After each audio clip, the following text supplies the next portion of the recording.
AHPRA has made many thank you for being here. AHPRA has made many unjustifiable decisions against doctors and other allied health professionals. Many doctors have told us this. What proportion of AHPRA members are practising doctors?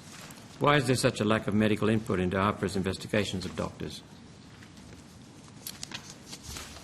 Thank you, Senator. So there are about 130,000 registered medical practitioners in Australia. I can give you the exact number on notice, but that's roughly that figure. The regulation of medical practitioners in Australia is overseen by the Medical Board of Australia. That board has 2/3 medical practitioner members, 1/3 community members, and is chaired by a medical practitioner. Many doctors in Australia were suspended for commenting on COVID vaccinations. Many of the concerns expressed have now been shown to be evidence-based. Can you please explain AHPRA's actions which deprived Australia of valuable medical manpower at a key juncture when doctors were sorely needed? So, Senator, I think we've previously advised the committee that there were, in fact, 31 practitioners suspended associated with concerns in relation to COVID-19 and the pandemic, and there have been no further use of our IA powers, or immediate action powers, or suspension since we last met with the committee. There are 15 practitioners who are currently suspended. In 9 of those cases, there is an investigation ongoing. In 6 of those cases, a referral has been made to the tribunal, and we make a referral to the tribunal, and it's the independent tribunal in each state and territory where there is a concern about possible professional misconduct, and those tribunal matters are either at a hearing stage or we're waiting for an outcome. So that's the current status of practitioners that have been suspended. Of the ones who are no longer suspended, there's been 2 where we've completed tribunal proceedings and the tribunal has taken action. So in other words, has upheld the view that there was a finding that required action on the part of the tribunal. 6 of those practitioners have either surrendered their registration or moved to a form of non-practising registration. So we've closed those matters on the basis that there wasn't a public interest in continuing to pursue those matters. 1 has surrendered awaiting a tribunal outcome, and 5 have had their suspension lifted, and another restriction was imposed by a board.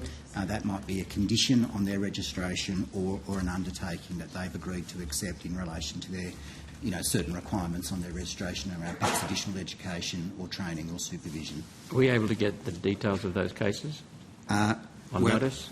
I can certainly provide that data to you, yes, and we need to be careful not to identify individuals, but we can certainly give you some of the sort of general themes in relation to the actions we've taken. Yes, please, because I know a number of doctors who've said to hell with it and they've left medicine, very good doctors, because of the way AHPRA's chased them.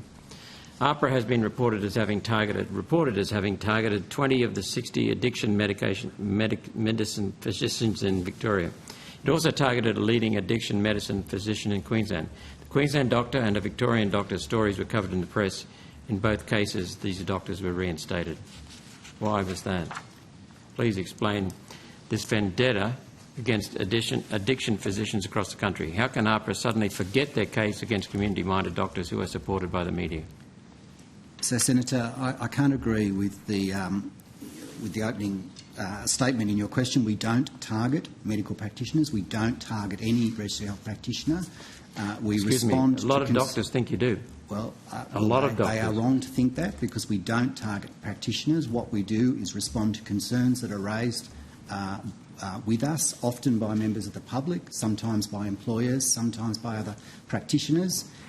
And we assess each of those in the context of the concern that's been raised, in the context of that person's practice.